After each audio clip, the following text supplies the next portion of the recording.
Luego de la victoria en Maipú, ya consolidada la independencia chilena, San Martín intenta obtener recursos para la campaña a Perú. Sin embargo, el conflicto desatado en las Provincias Unidas amenaza sus planes. Se le pidió al ejército de San Martín, a San Martín, que viniera. Pero San Martín no estaba de acuerdo. Con el cambio de gobierno en el Río de la Plata, el general pierde no solo el apoyo económico prometido, sino que ve su propia autoridad cuestionada. Los oficiales firman un documento en que dicen que el proyecto original de San Martín era la independencia de Argentina, de Chile y del Perú. San Martín entonces, lisa y llanamente, desobedece al directorio, no baja a Buenos Aires. Esto es lo que Mitre llama la desobediencia genial. La oficialidad del Ejército de los Andes decide acompañarlo en su campaña libertadora. Había que llevar la revolución al centro del poder realista en la América del Sur, que era el virreinato del Perú.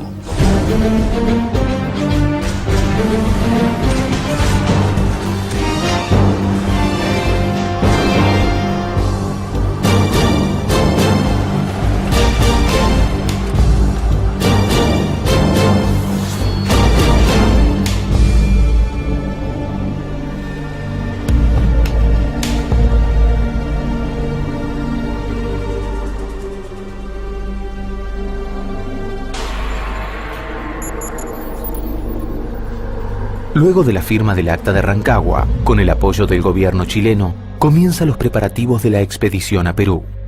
Esta fuerza chileno-argentina, más o menos 4.500 hombres, es la fuerza que se va a desplazar a esta expedición libertadora del Perú. Lo que dicen los documentos y lo que dijo el propio San Martín cuando le preguntaron poco antes de embarcarse hacia el Perú, ¿bajo qué bandera, señor, va a ir esta expedición al Perú? Y él dijo, pero naturalmente que bajo la bandera chilena. No hay ejército de los Andes, pero hay ejército libertador. Y el ejército libertador va a tener una bandera propia. Y la bandera propia del ejército libertador es la bandera chilena, que en el campo azul no lleva una sola estrella, sino que lleva tres. Una por Argentina, otra por Chile y otra por Perú, a quien ellos van a libertar. Mientras organiza la Fuerza de Acción Terrestre, San Martín es consciente de que la batalla principal consiste en el dominio del mar. En la primera fase de los acontecimientos, la Revolución Argentina había tratado de llegar al Perú, de derrotar al virrey de Lima, de derrotar el poder realista a través del Alto Perú, a través de lo que hoy en día es Bolivia. Varias expediciones habían fracasado, de tal modo que esa ruta había mostrado para la Revolución Argentina su poca viabilidad. Había que llevar la revolución al centro del poder realista en la América del Sur. El objetivo tenía que ser Lima. Y la forma era desde Chile en una operación anfibia. Durante su encuentro con Manuel Belgrano en el Alto Perú, previamente a la elaboración del Plan Continental, San Martín pudo comprobar que el ataque terrestre resultaría imposible. Una vez conquistado el territorio chileno, la fase final implicaría la acción de una fuerza marítima. Había que pensar que era la culminación del esfuerzo de San Martín. Y San Martín ya lo decía desde Chile: una vez que el Perú esté liberado, mi carrera ha terminado. El esfuerzo del gobierno chileno, además de brindar todo lo necesario para proveer al ejército libertador, se focalizó en hallar los medios adecuados para iniciar la creación de una pequeña flota.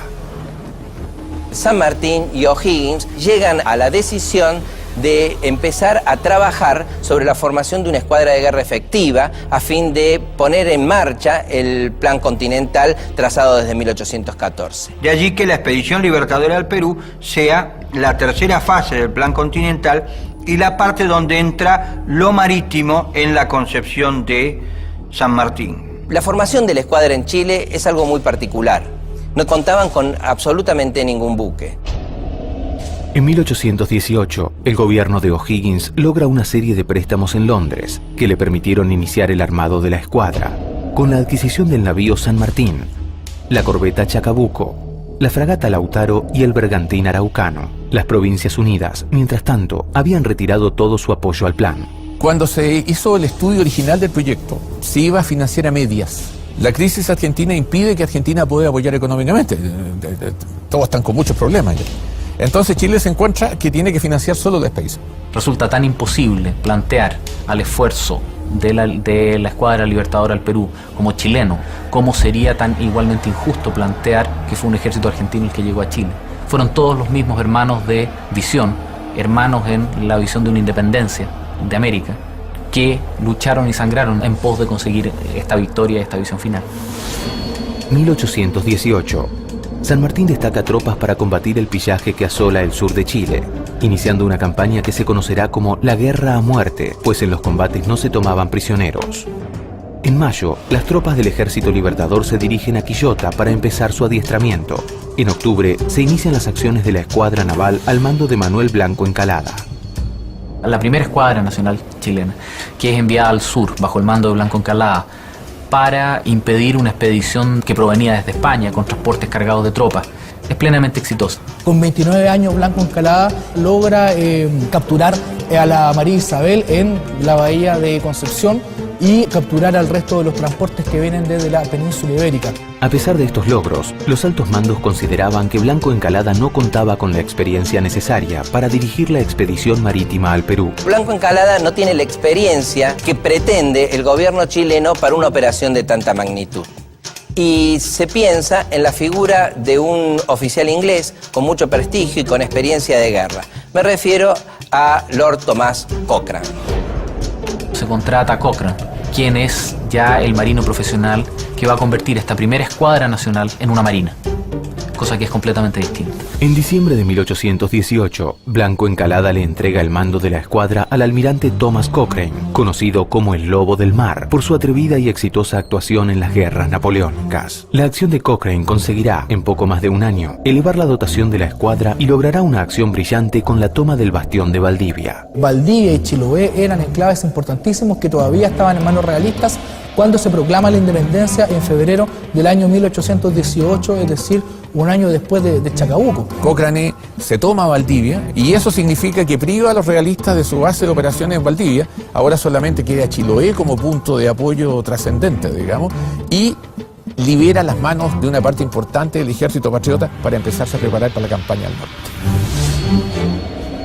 Hay que pensar en la complejidad de una operación de esta magnitud.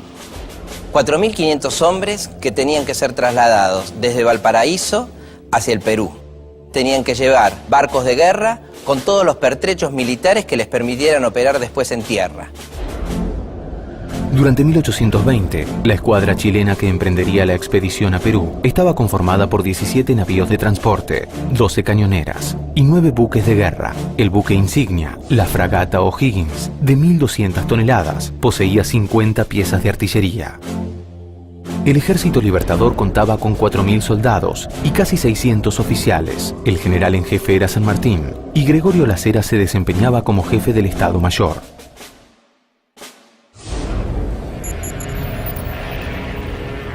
San Martín, con toda esa organización, va a Valparaíso, dispuesto ya a zarpar el 20 de agosto de 1820 rumbo a Perú. El espectáculo de haber visto zarpar esta escuadra libertadora desde Valparaíso debe haber sido tremendo.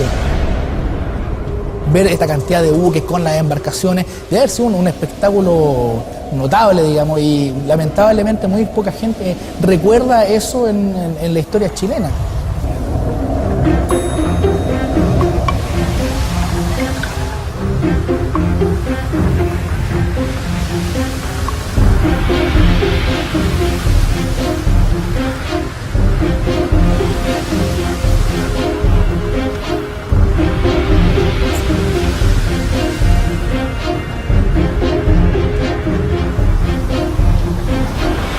Estos ejércitos embarcados en los transportes no eran hombres de mar y sufrieron todas las consecuencias de lo que hace la vida del mar para el que no está acostumbrado a ella.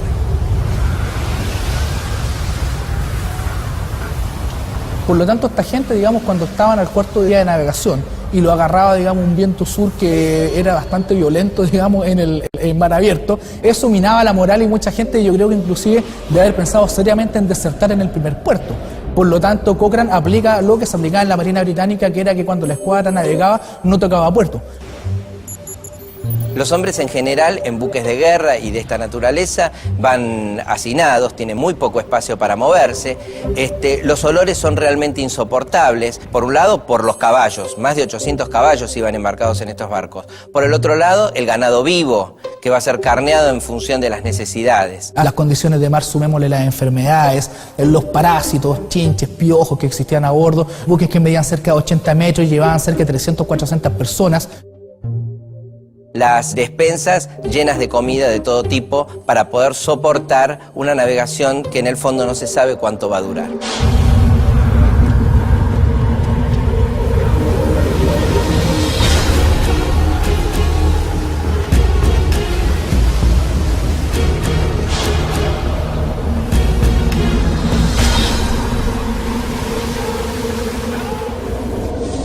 ...1820... El 1 de enero en Cádiz, Rafael de Riego se subleva para proclamar la Constitución de 1812, extendiendo la lucha entre absolutistas y liberales a lo largo de España. El 10 de marzo, Fernando VII publica el famoso Manifiesto del Rey a la Nación Española, en donde afirma textualmente: «Marchemos francamente, y yo el primero, por la senda constitucional».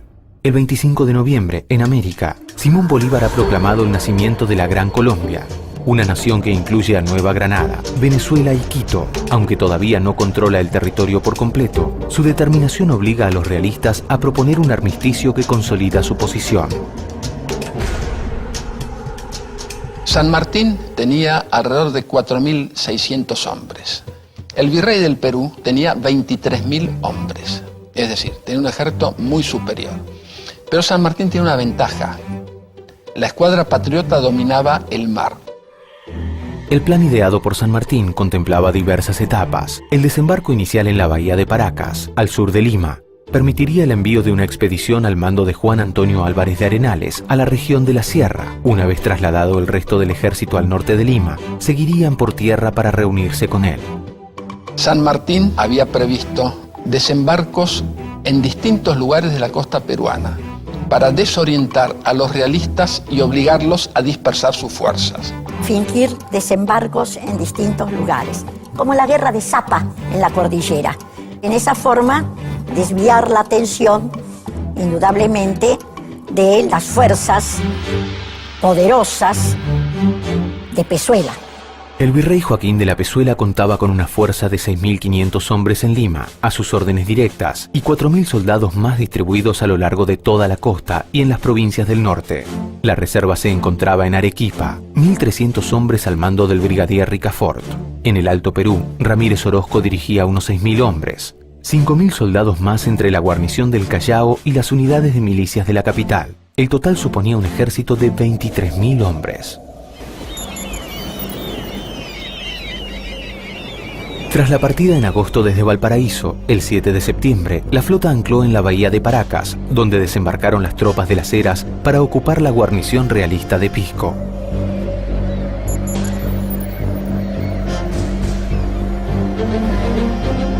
Paracas había resultado el lugar más apropiado para que las fuerzas desembarcaran con la menor resistencia de tierra. Él desembarca al sur de Lima, en Paracas, y desde ahí promueve, en principio, mantener el bloqueo marítimo y, por el otro lado, que Álvarez de Arenales tenga una presencia militar más efectiva en las serranías de Lima.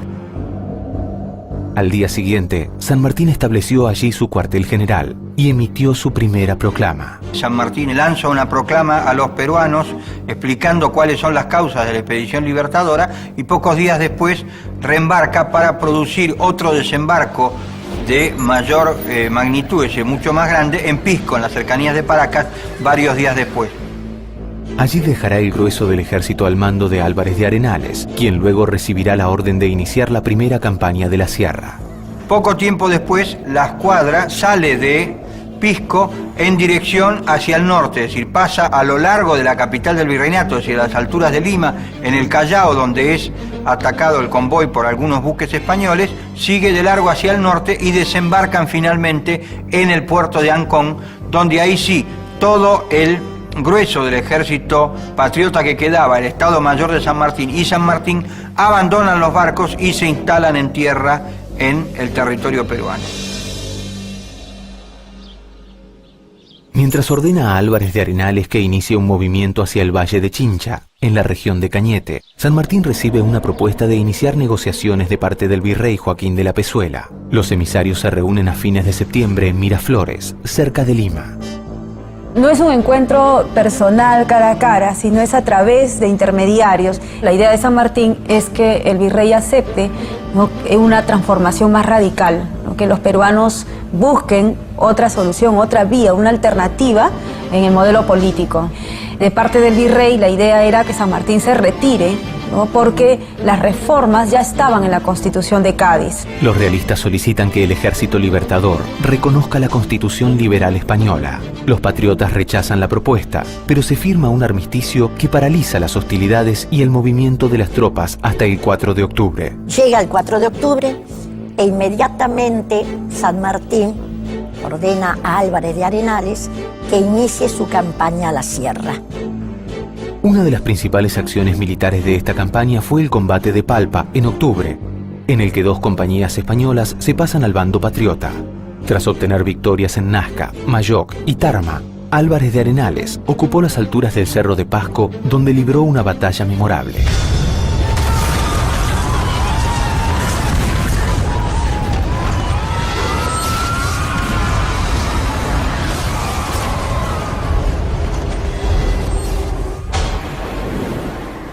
Mientras tanto, San Martín trasladó su ejército iniciando la ocupación de la zona costera. Finalmente, la campaña de asedio a Lima se completaba con el bloqueo marítimo. Desde Huacho, la escuadra libertadora, al mando de Cochrane, ya como operación naval específicamente, realiza un par de incursiones hacia el sur como para alarmar y atacar al puerto del virreinato. El principal objetivo de la escuadra consistía en la toma del puerto de El Callao, una empresa audaz pero imprescindible para lograr el avance sobre Lima. Lord Cochrane decidió preparar una acción que facilitaría el ataque, la captura de la fragata Esmeralda, el buque insignia de la flota realista.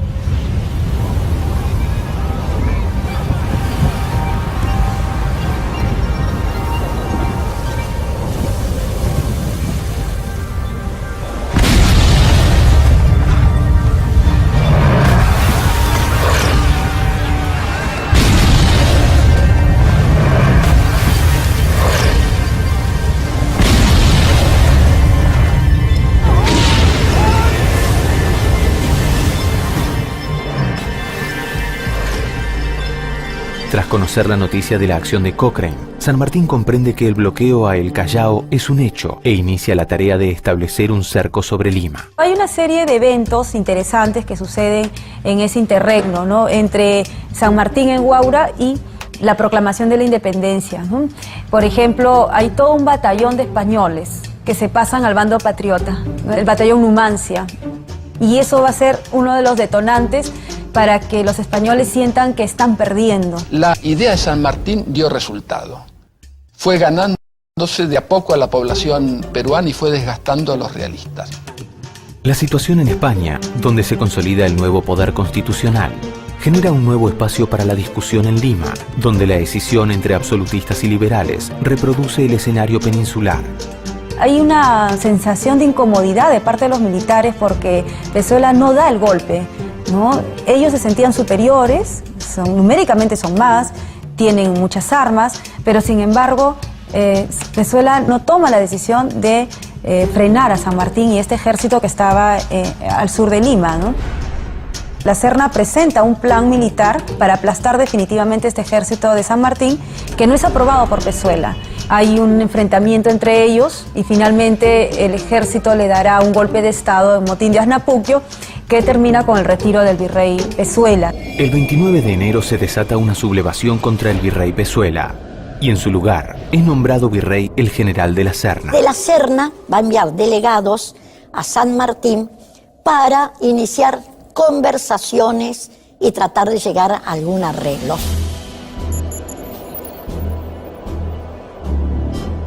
El 2 de junio, San Martín y de la Serna se reunieron en la hacienda Punchauca. Esta vez sí es cara a cara, pero los dos entran a una sala sin testigos, entonces tampoco hay documentos, no se llega a un acuerdo por escrito, pero sin embargo la tradición popular habla que San Martín propone ahí que el virrey La Serna se convierta en una especie de regente mientras se busca un gobernante para el Perú.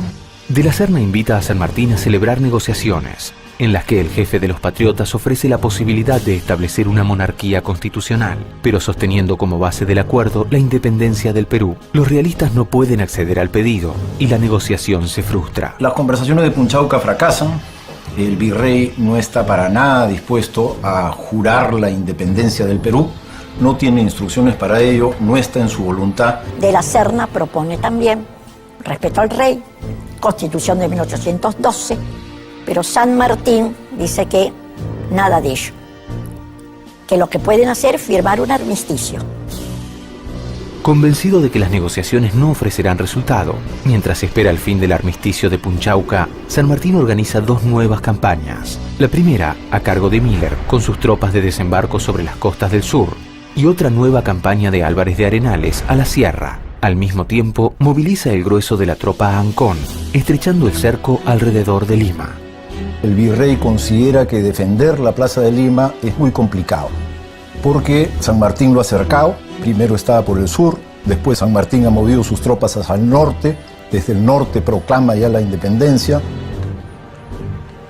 San Martín, desde el balcón de Huaura, incita a la independencia y todo el noroeste peruano lo sigue. El virrey de la Serna siente que la derrota se acerca. De la Serna, el 6 de julio de 1821, abandona Lima. Deja allí, con palabra de honor de San Martín de cuidarlos, los heridos, los enfermos, y se retira dejando libre el camino para entrar a Lima.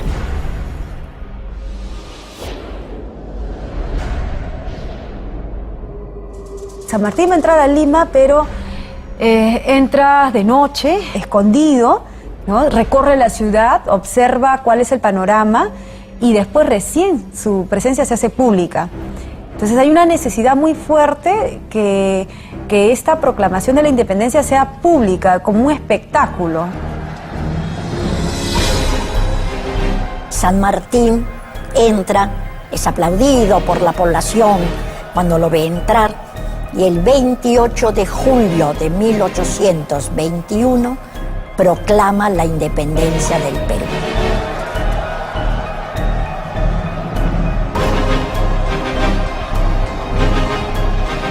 En ese momento hay una apoteosis en Lima, todo el mundo está con San Martín. El 28 de julio de 1821 es una ceremonia multitudinaria. Quienes firman el acta de la independencia son cientos de personas. El espectáculo de la proclamación de la independencia era necesario para que toda la gente participe de esto y de alguna manera también que interioricen el cambio. Pero la pregunta que se instala es, ¿cuántos estaban convencidos de sostener la independencia? San Martín tuvo mucha oposición en Lima porque, había un entramado social de siglos, afecto obviamente a la dominación española. La sociedad colonial no es homogénea, está más bien dividida por profundos principios diferenciadores. Hay una enorme distancia entre las clases sociales, y las clases sociales son muy diversas. Negros, mulatos, esclavos, los indios, con los cuales no se hablaba ni el mismo idioma, ni se compartía una cultura. San Martín tiene que tratar de aglutinar a todos, que toda esa gente tan heterogénea, tan diversa, apuesten por la independencia.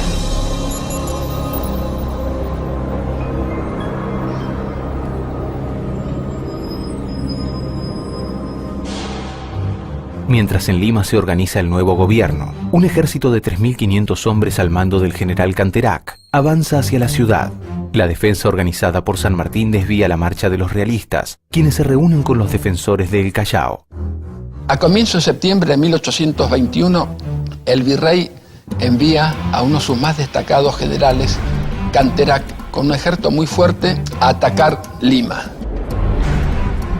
Lima tenía una vulnerabilidad muy grande, y era que a pocos kilómetros se encontraba la fortaleza del Real Felipe del Callao. Los realistas estaban encerrados en la fortaleza porque no tenían fuerza para oponerse a San Martín, pero podían servir de apoyo a cualquier ejército que se acercara. San Martín despliega su ejército alrededor de Lima en posiciones en las que era muy difícil que lo atacaran y lo obliga a Canterac, después de varios días de movimientos, a desistir de atacar Lima y a encerrarse en el Callao. La idea de San Martín era utilizar la guerra como último recurso. Tenía una gran valoración por la vida humana.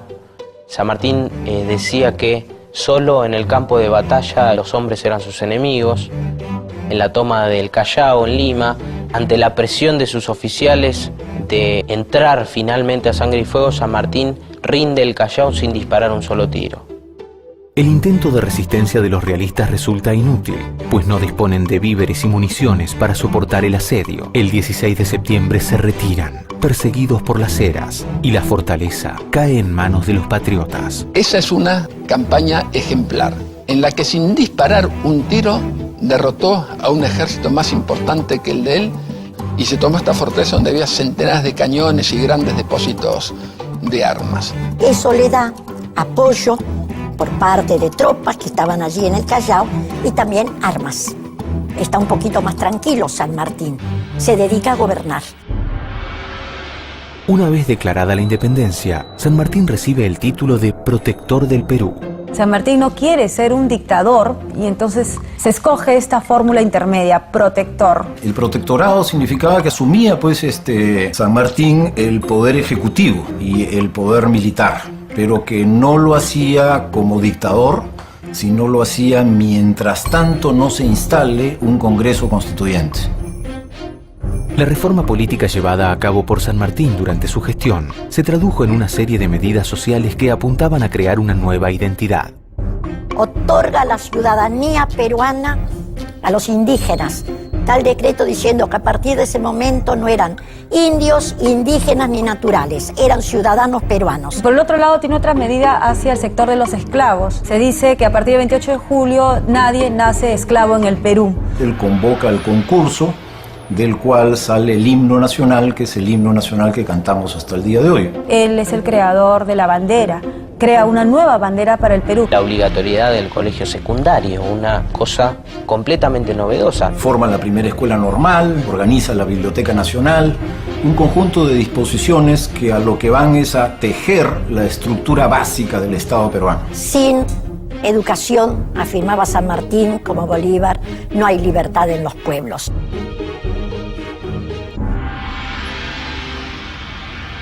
Es un reto muy grande el que tiene San Martín en manos porque, en primer lugar, la gente no toma partido al 100% todavía por el proceso de independencia y, por el otro lado, hay profundos debates sobre el sistema que Perú debe escoger. La forma de gobierno propiciada por San Martín para manejar los destinos del Perú era la de una monarquía constitucional, pues temía ver repetida en el recién liberado territorio la situación interna que por entonces desangraba a las Provincias Unidas. En Miraflores primero y después en las conversaciones de Punchauca, San Martín va a plantear el tema de la monarquía. San Martín había propiciado, lo mismo que Belgrano, Pueyrredón, Güemes y muchos próceres, un régimen monárquico para las Provincias Unidas. Lo mismo propuso para el Perú. ¿Cómo? San Martín y Belgrano eran monárquicos. Y sí, eran monárquicos porque la monarquía era el sistema político más vigente, de mayor arraigo en la época. Había muy pocos republicanos. El tema de la monarquía era declarar al Perú independiente, pero conformar un reino y traer como rey a un monarca europeo. De tal modo que, liberado el Perú, este sea una monarquía constitucional. La idea de San Martín era que fuera una monarquía constitucional, donde el rey fuera un símbolo, pero se gobernara a través de las cámaras de representantes del pueblo. Me parece muy interesante que San Martín no impone por la fuerza sus ideas monárquicas, ¿no? Lo que él buscaba era el consenso.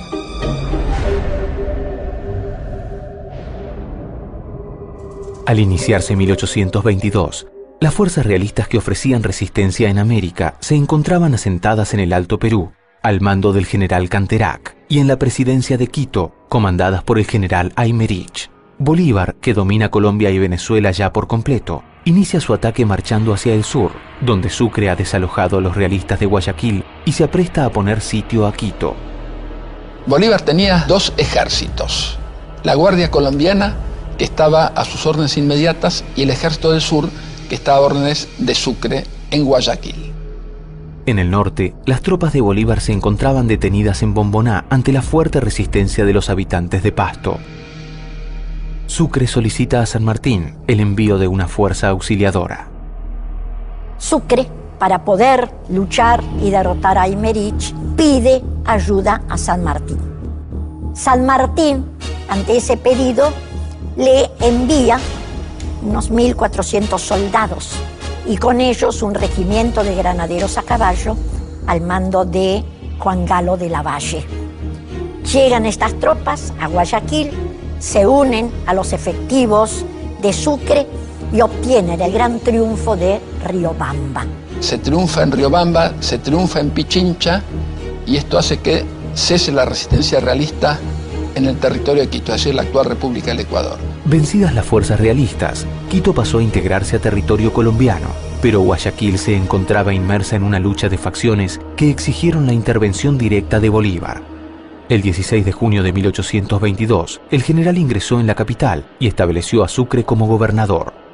Mientras tanto, en Lima, San Martín enfrenta una crisis política. En paralelo, la guerra se empantana.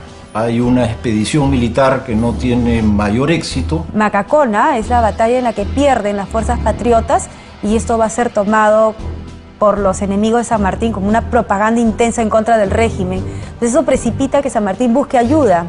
El ejército del virrey está íntegro, está intacto, se está robusteciendo en ese mismo momento en la sierra, de tal manera pues que el enemigo se le ve poderoso. Era necesario tener una fuerza militar para resistir. San Martín no tenía esa fuerza, no tenía el apoyo de Buenos Aires, tampoco Chile se lo podía dar. San Martín solo no podía. En el interior del Perú, los realistas al mando del virrey de la Serna y el general Canterac conservan una fuerza de 15.000 hombres. San Martín resuelve solicitar ayuda a Bolívar para eliminar el último vestigio de dominio español. No tener un ejército bien preparado, numéricamente superior al español, hace que San Martín piense en soluciones, ¿no? Por un lado, la solución externa es convocar a Bolívar. Él pensó que Bolívar le podía dar los refuerzos necesarios y esa es la gestión que hizo. Él le había dado tropas a Sucre, correspondía a la acción, pero para ello tenían que entrevistarse. En julio, San Martín se embarca en el Callao hacia Guayaquil, donde arriba el día 25. Al día siguiente, luego de un cálido recibimiento, se produce una entrevista entre los libertadores del norte y del sur. La entrevista con Bolívar se produce en un momento especial. El momento es cuando Bolívar ha obtenido una importante victoria militar, Pichincha, que le permite liberar el actual Ecuador. En ese marco, ¿no?, tanto del éxito brillante militar de Bolívar y la discusión de la peruanidad de Guayaquil, se lleva a cabo la entrevista de los dos libertadores. La reunión en Guayaquil son el 26 y 27 de julio de 1822. Gran recibimiento, Bolívar dice: tengo el gusto de estrechar la mano a mi amigo, permítame usted que lo llame así, que es el título mayor que puedo darle. San Martín lo mismo, que se encuentra con el héroe del norte, para él es la satisfacción mayor. Es decir, elogiosos los términos que se dedican. San Martín le ofrece a Bolívar ser su segundo, en un reconocimiento de que quien tenía la posición fuerte en ese momento era Bolívar. San Martín se da cuenta que las circunstancias, que la coyuntura política demandaba a Bolívar. San Martín le ofrece servir él como segundo a sus órdenes, pero Bolívar no acepta. Para Tomás Guido esto es un golpe muy fuerte y él le explica a Guido que no hay lugar para los dos en América. Bolívar y San Martín eran dos personajes geniales. Tenían la misma pasión por la independencia y los mismos objetivos, pero eran dos personalidades totalmente opuestas. Así que es muy posible que no se hubieran entendido si hubieran tenido que actuar juntos. La visión tradicional dice que San Martín es un tipo modesto y más bien la idea es que San Martín cede su protagonismo ante Bolívar. San Martín era un hombre consagrado al tema de la independencia. A eso sacrificó honores, fortuna, familia, salud. Él era un hombre destino, un hombre misión. Él le interesaba la independencia, no los honores. Sí, Bolívar era más ambicioso, más soberbio que San Martín, sí, bueno, pero estas son características psicológicas los personajes. Yo creo que ahí había una relación de fuerzas y San Martín lo reconoció y nunca le guardó rencor a Bolívar, tanto que cuando murió en Boulogne-sur-Mer, en su cuarto, están las imágenes de Bolívar y de Napoleón. San Martín nunca dijo nada que pudiera expresar un pensamiento condenatorio con respecto a Bolívar. De modo que la gran unidad la tenemos que ver en ese sentido. Unidos estamos en América, los pueblos que representó Bolívar y los pueblos que representó San Martín.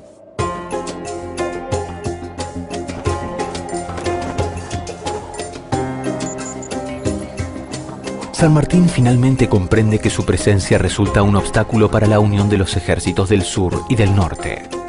Una de sus últimas acciones de gobierno es convocar el primer Congreso Constituyente del Perú, que se inaugura el 20 de septiembre de 1822. Allí, San Martín entrega su título de protector y pronuncia un discurso de despedida. El Congreso le otorga el título de fundador de la libertad del Perú. Esa misma noche, se embarcó en el bergantín Belgrano, rumbo a Valparaíso. De este modo, finalizaría la vida pública del Libertador. La conclusión absoluta del dominio español sobre América tendría lugar 3 años más tarde. En diciembre de 1824, en la batalla de Ayacucho, en la que combaten todas las nacionalidades de Sudamérica en el ejército a órdenes de Sucre, termina la resistencia realista en el Perú y termina la guerra de independencia.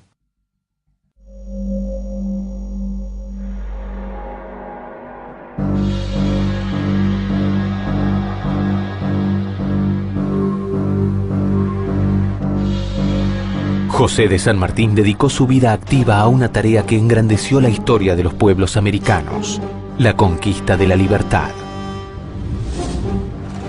Su decisión de sumarse a la gesta emancipadora, plasmada en el combate de San Lorenzo, posibilitó a las Provincias Unidas consolidar su posición frente al Imperio Español y declarar la independencia en el Río de la Plata.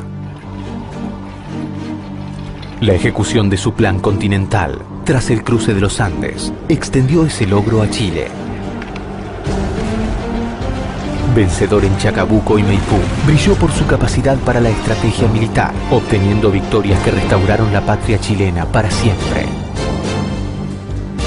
La campaña de liberación del Perú, territorio en el que condujo sus ejércitos desde el mar hasta la sierra, culminó con la creación de un nuevo Estado soberano y la emancipación completa de la América hispánica. 2 siglos después de aquella heroica gesta, su figura sigue presente y su legado permanece vivo en nuestra memoria y nuestra identidad.